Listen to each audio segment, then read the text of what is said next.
everyone. This is an introduction video before the first virtual kickoff of UAM open source model collaboration.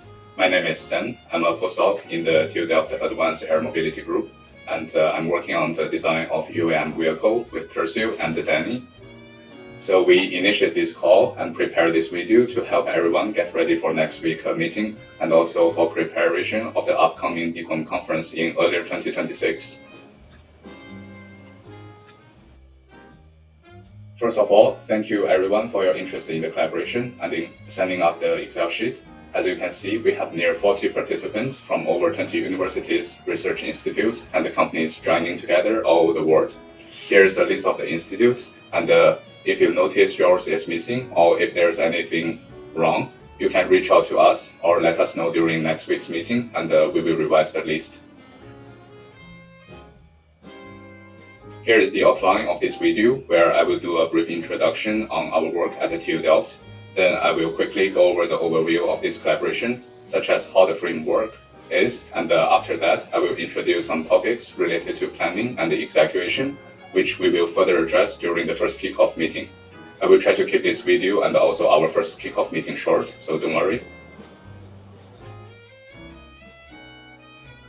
And I believe most of us here are familiar with the concept of urban air mobility, but I want to make a quick recap on this concept to make sure everybody is clear about it and we are all on the same page.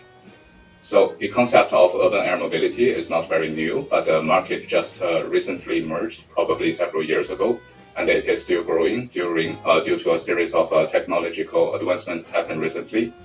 So basically, urban air mobility is an on-demand aviation service aiming to fill the voids left by conventional aviation industry. For example, using unmanned drones to do food or Amazon delivery, or serve as air taxi or air metro. And the UAM operation is expected to solve several problems, including traffic congestion, and they should operate quietly since we are operating it in urban area. And also, it will have a zero emission, and which is environmentally friendly. And as of our group, TA2M, our main focus is on urban air mobility, and we have and are conducting a range of research activities from fundamental physics of propellers, which we just recently finished an experimental campaign, and also at subsystem level, where we investigate multicopters, and also on integrated system level, where we develop our eVTOL design tool and carried out the design exploration, which was what I mainly work on right now.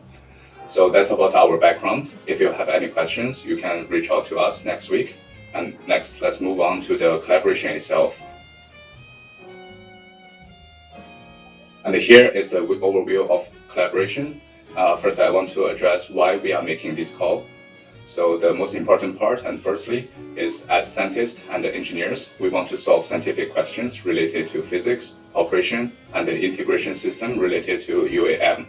And secondly, as a member in the UAM community, we all know that there is limited or basically no access to data from commercial prototypes, which makes it harder to verify or compare our research. And following that, we noticed the community lacks a representative test platform. We see a range of architectures being proposed and tried, and there is still certain argument on which one is ideal. And motivated by that, we made this call. So within this collaboration, we want to address these issues proposed previously by building a modular UAM model that can be used as a common test platform. So we will be examining a range of configurations and perform investigation and evaluation on the same common ground. Besides the model itself, it is also very important that we have corresponding operations strategies and work report, which we plan to develop together in this collaboration. And most importantly, this collaboration will provide a multidisciplinary benchmark for institute cooperation. And all these benchmarks will be accessible by public, while how the research progress will depend on the stakeholders, which are us. So before we go over the framework, I want to emphasize that this collaboration is voluntary based. Our participants should make their contribution voluntarily. That means we need to assess our schedule, deciding how much we want to contribute and help each other. And during the collaboration, we may spark some new research ideas and have access to more resources like workshop for sharing our expertise. And this will also be further addressed in next week's meeting. So based on the indicated interested topics listed by all the participants, we will divide everybody into 3 groups by aligning our expertise so we can work more efficiently. And meanwhile, each group will also stay in contact to get updated progress or input and help from each other for other groups if necessary.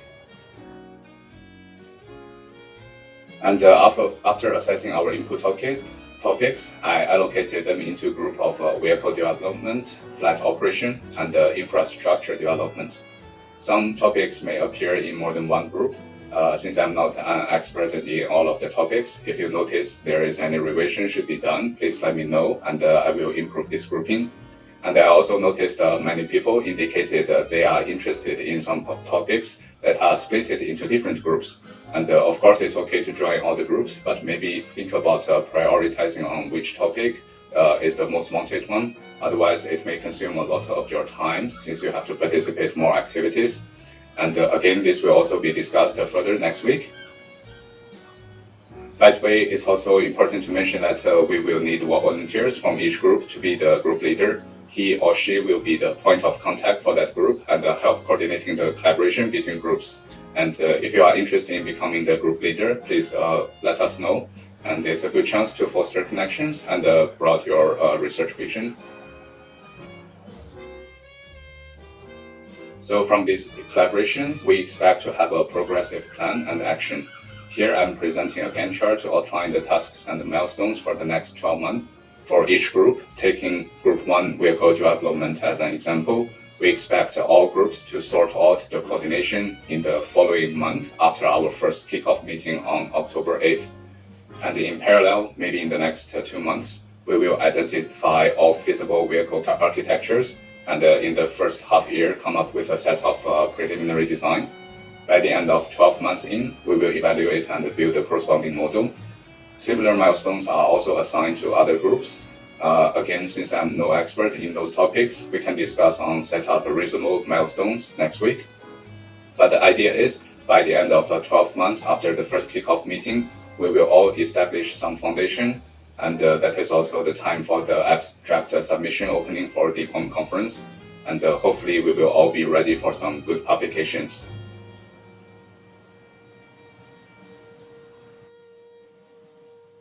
So moving on to planning and execution, next week we will set up a pool to vote and decide how often we meet.